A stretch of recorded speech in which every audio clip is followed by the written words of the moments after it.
open to reconciling with the Dutertes.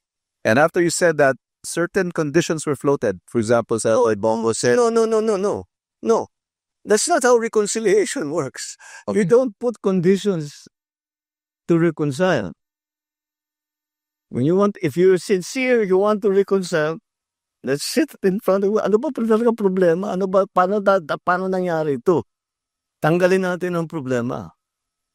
Pero sasabihin mo, hindi ako makikipag-usap hanggang ibigay mo sa akin ito. Wala pupuntahan na. yeah, and that condition. Tapos na. That's not reconciliation.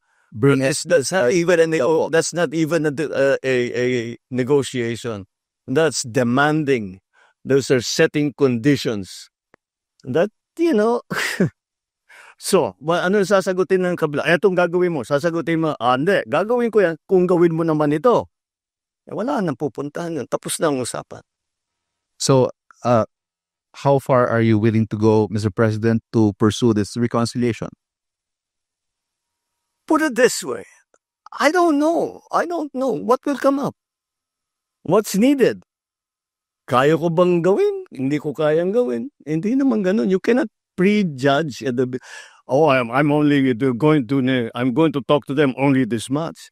Hindi. Kailangan sinasabi ko nga bukas ka eh. Kahit anong sabihin mo, pakikinggan ko. Kung talagang tapat ako na nais ko mag-reconcile, isipin ko lang, lahat ng hiningi mo, lahat ng hinanakit mo, kung kaya ko ayusin ko para tapos na to. Ayoko nga ng kaaway.